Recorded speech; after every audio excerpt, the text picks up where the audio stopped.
تو بچہ جب کھائے گا نا بہت ساری بوٹیاں اور چاول اور اپنے ابا سے پوچھے گا کہ ابا جی آج کی گل ہے، بڑا گوشت پہ لبد ہے، تو ہو سکتا ہے غریب باپ روئی پڑے اور اسے کہے پتر تو آج راج راج کے کھاج ساڑھے نبی پاک دا میلاد شریف ہے۔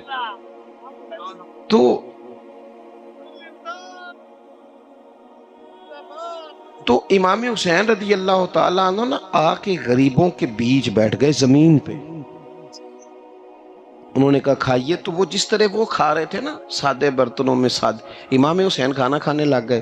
میں نے کہا خیر کا کام کوئی بھی ملے اسے ضائع، چلو اور کچھ نہیں کر سکتے تھے کسی کو سڑک ہی پار کرا دے نابینا کو، چلو اور کچھ نہیں کر سکتے تو آپ کو پتا ہے کہ سامنے والا بوجھ لے کے گزر رہا ہے، آپ تھوڑا سا ہٹ جائیں روڈ سے، اسے گزر لینے دیں، کوئی تو کام زندگی میں کوئی ارادہ تو خیر کا بندہ کرے۔ امام حسین بیٹھ گئے، ان کے ساتھ روٹی کھائی، تھوڑی دیر کے بعد اجازت لی، فرمایا جاؤں؟ کہنے لگے حضور اور کھائیے، فرمانے لگے میں تو ابھی روٹی کھا کے آیا تھا اور آج تک ایسا نہیں ہوا کہ دوبارہ کھانا کھاؤں، ایک لقمے کی بھوک نہیں تھی، جتنا بھی کھایا ہے نا یہ تمہارا دل خوش کرنے کے لیے کھایا ہے۔ غرباء مساکین کی وعامل الصالحات، ایماندار بندہ ایمانداروں جیسے کام کرتا ہی اچھا لگتا ہے۔ 25 حج کیا امام حسن اور حسین نے مدینے سے مکے پیدل جا کے، کتنے بولیے؟ میں کہتا ہوں چلو ہم باجماعت نماز ہی پڑھ لیا کریں، چلیں حضور صلی اللہ علیہ وسلم نے فرمایا فجر کی نماز پڑھ کے بیٹھ جاؤ، اشراق چاش تک اللہ کا ذکر کرو، 2 نفل اشراق کے 2 چاشت کے پڑھ لو، اللہ 2 حج اور 2 عمرے کا ثواب عطا کر دے گا۔ مشکل کام تو نہیں ہے، مشکل تو ہاں ہی نہیں کیتی تھے، یہ مشکل ہے۔ ویسے یہ کہ آنکھ کھل جائے تو 25-30 منٹ 40 منٹ موبائل پہ گزر جائے وہ تو سوکھا ہے، یہ مشکل ہے۔ دوستو نیک اعمال ان پر کوشش، اہل بیت نے ہمیں سبق یہ پڑھایا ہے، حضور کے اصحاب نے ہمیں سبق یہ پڑھایا۔ تیسری بات فرمایا وَتَوَاصَوْا بِالْحَقِّ، صرف یہ نہیں کہ تم نماز پڑھ کے تو بیٹھ جاؤ، تم نے نا بے نمازی کو نماز کی دعوت بھی دینی ہے۔ مظلوم پر ظلم ہوتا رہے اور کونے میں چپ کر کے بیٹھے نہیں رہنا، بلکہ اگر ہاتھ پکڑا جا سکتا ہے تو ظالم کا ہاتھ پکڑنا ہے۔ نبی پاک علیہ الصلوۃ والسلام نے فرمایا اپنے بھائی کی مدد کرو چاہے وہ ظالم ہو یا مظلوم ہو، بھائی کی مدد کرو چاہے ظالم ہو یا مظلوم ہو۔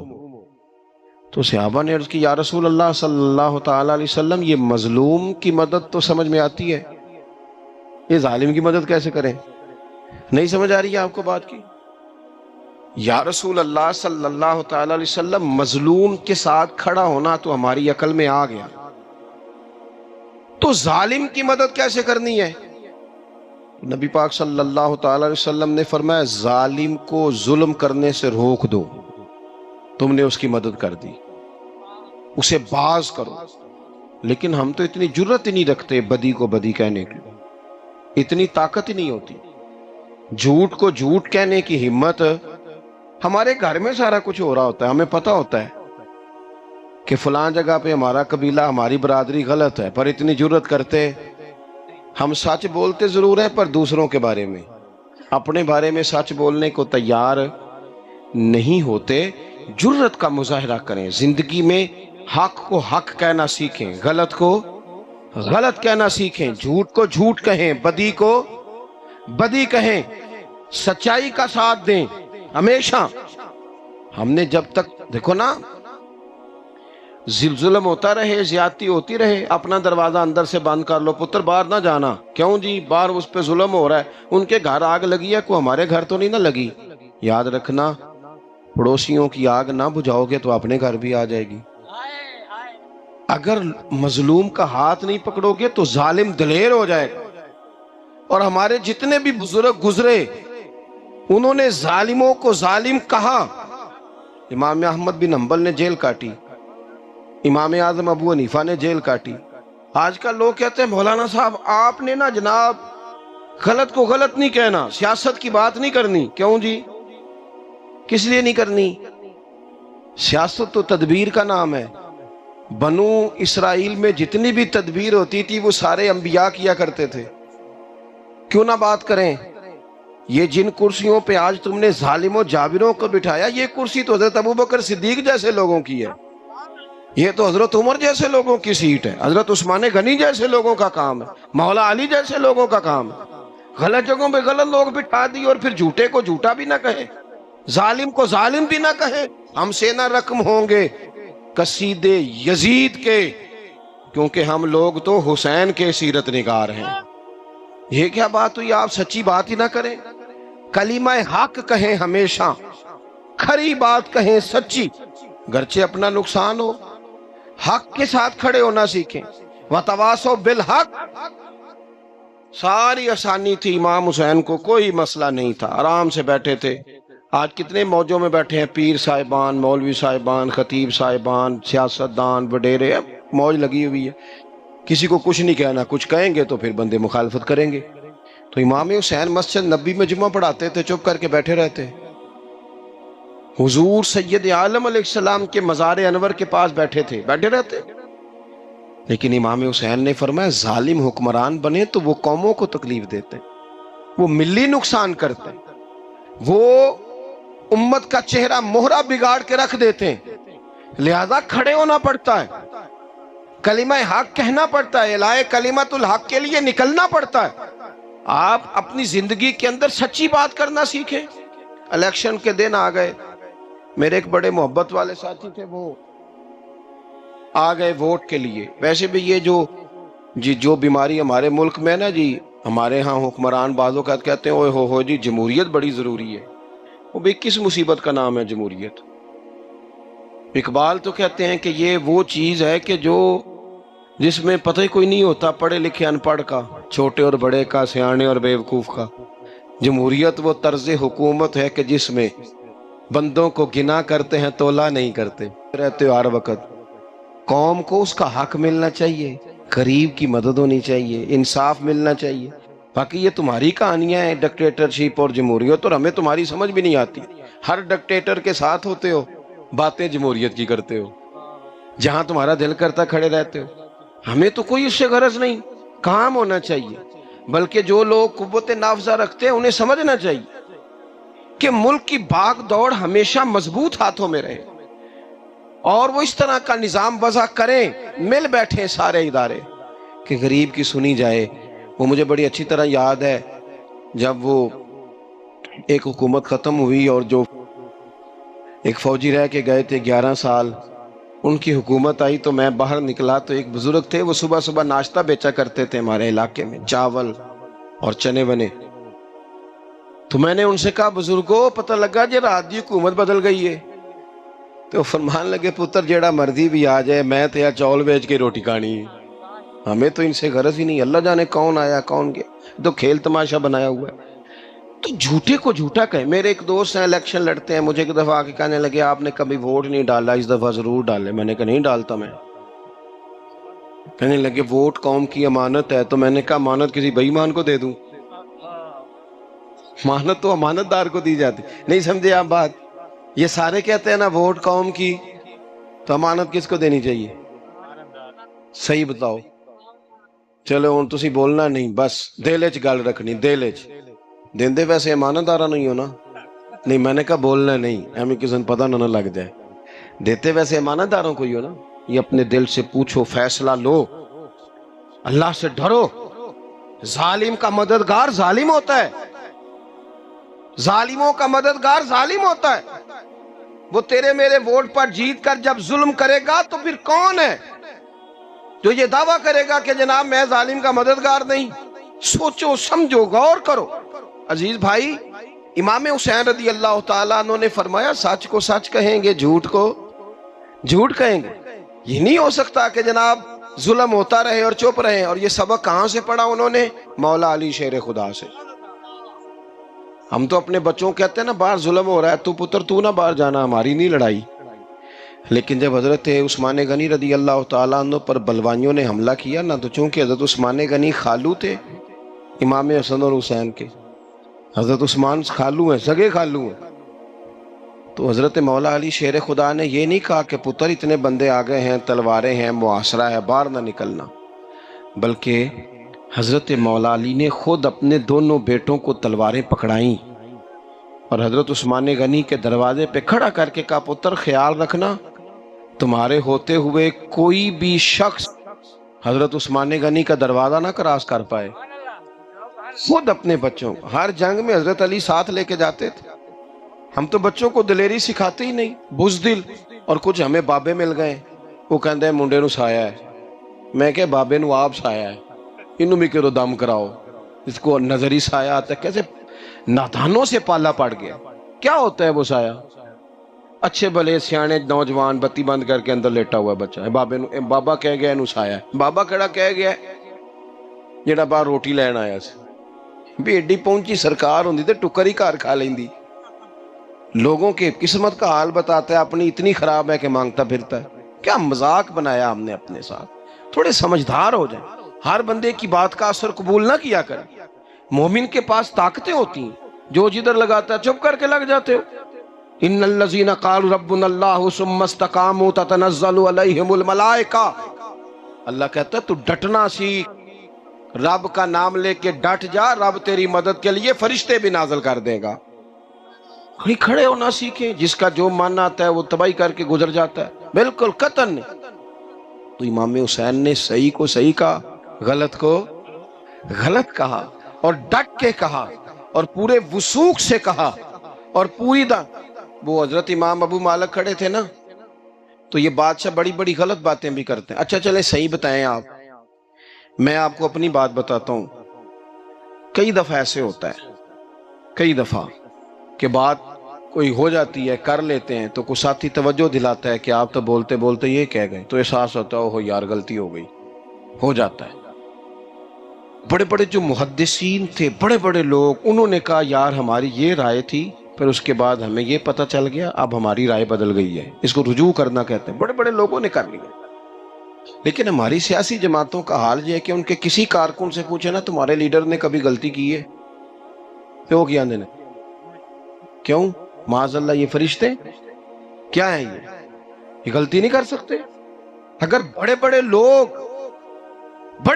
کہتے ہیں یار یہاں ہم بھول گئے تھے، حتیٰ کہ صحابہ کرام علیہم رضوان اپنی رائے سے رجوع کرتے، یہاں کیا حال ہو گیا؟ کس چکر میں ہم پڑ گئے؟ جماعتوں کو بت نہ بناؤ، وہ جماعتیں رہنے دو، اگرچہ بت ہیں جماعت کی آستینوں میں، پر مجھے حکم اذاں لا الہ الا اللہ۔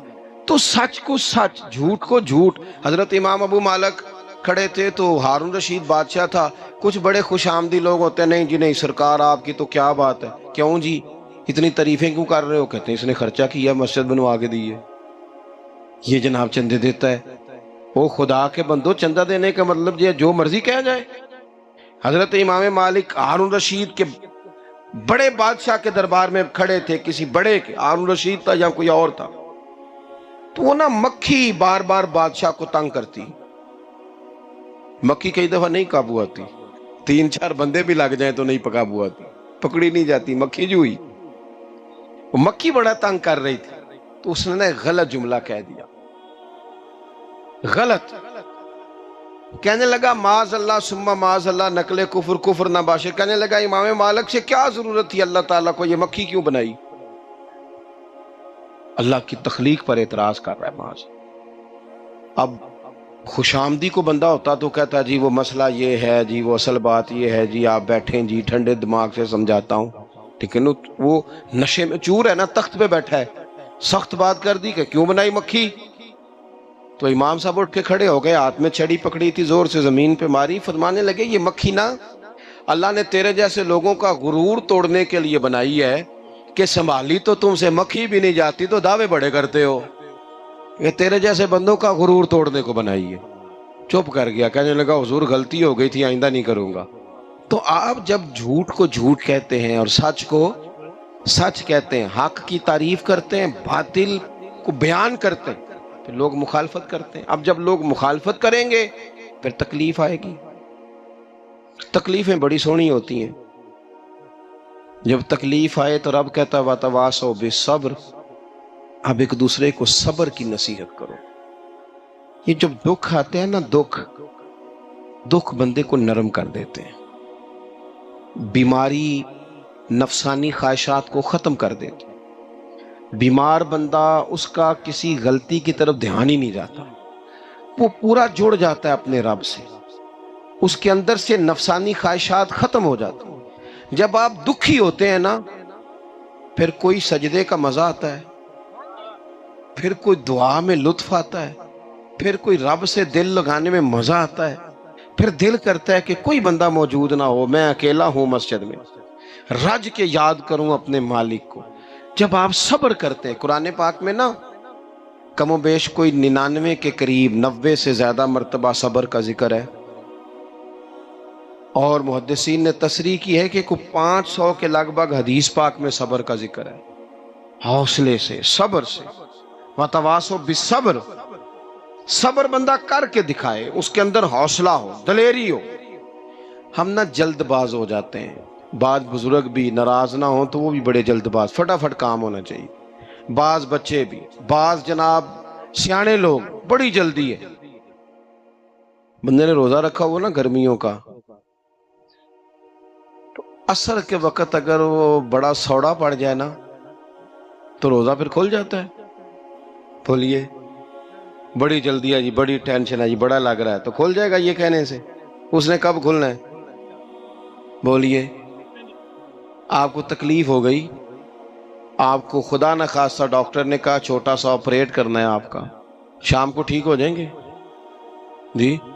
تو جلدی بڑی ہے، درد بڑی ہو رہی، جلدی کریں ڈاکٹر صاحب۔ تو ڈاکٹر کہتا ہے پہلے خون ٹیسٹ کرا، پھر بلڈ پریشر اپنا چیک کرا، پھر شوگر چیک کرا، پرسوں رپورٹ آئے گی، پھر شام کو لے کے آنا، پھر ٹائم دوں گا، پھر ٹائم دے گا، پھر آپریٹ کرے گا، پھر دوائیاں لکھے گا، پھر آپ کو آرام کا مشورہ دے گا، پھر 2-3 ماہ لگیں گے، پھر طبیعت پوری طرح۔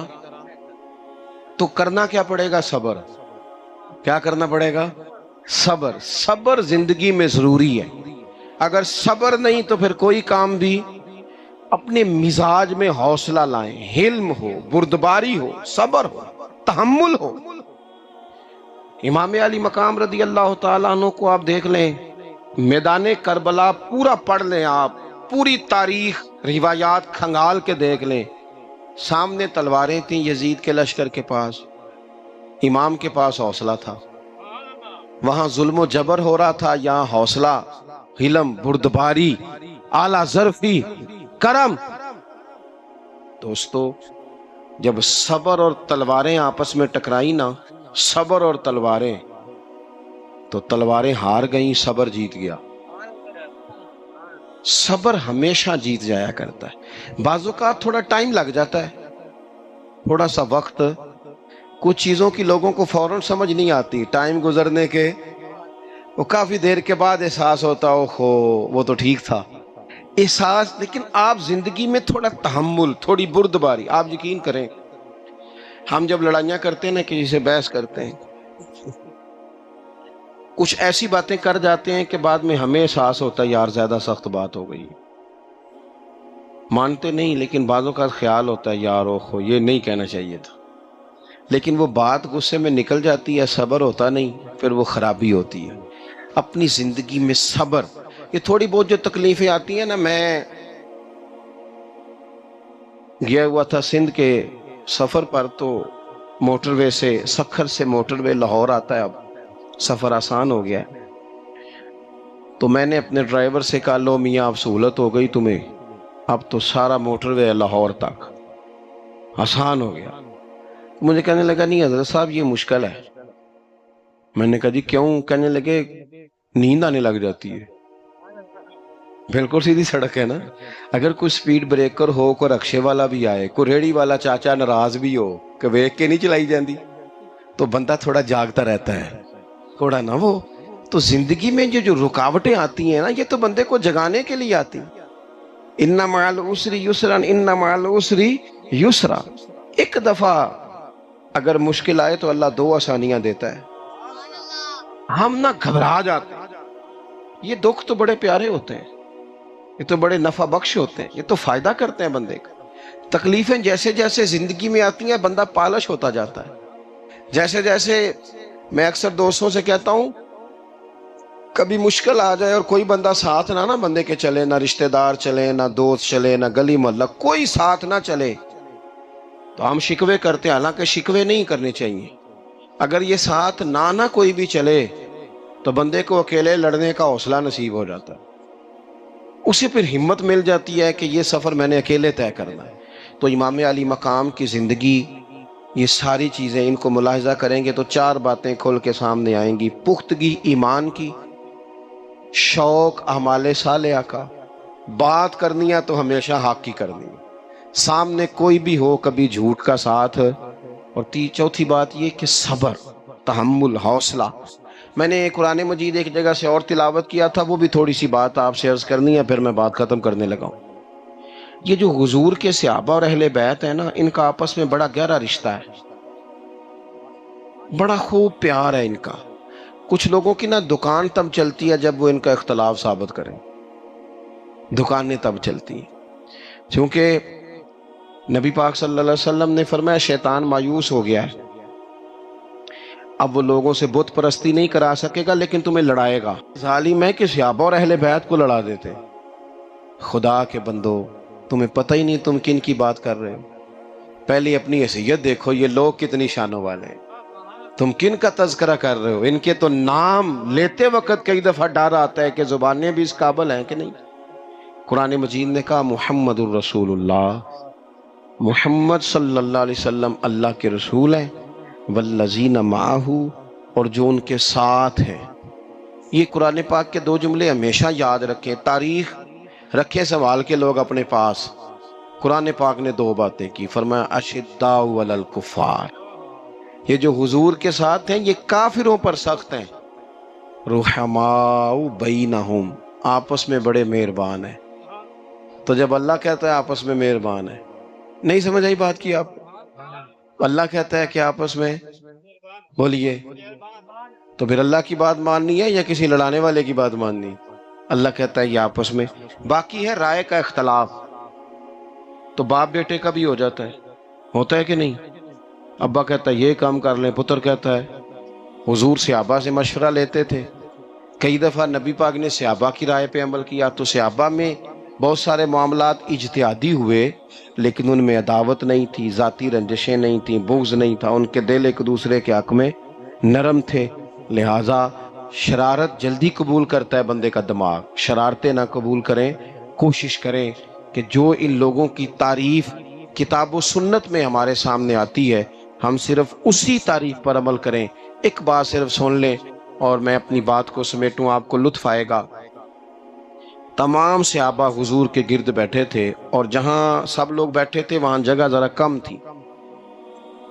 حضرت سیدنا ابو بکر صدیق رضی اللہ تعالیٰ عنہ بالکل حضور کے ساتھ بیٹھے تھے، وہ آج بھی بالکل ہی حضور کے ساتھ ہیں۔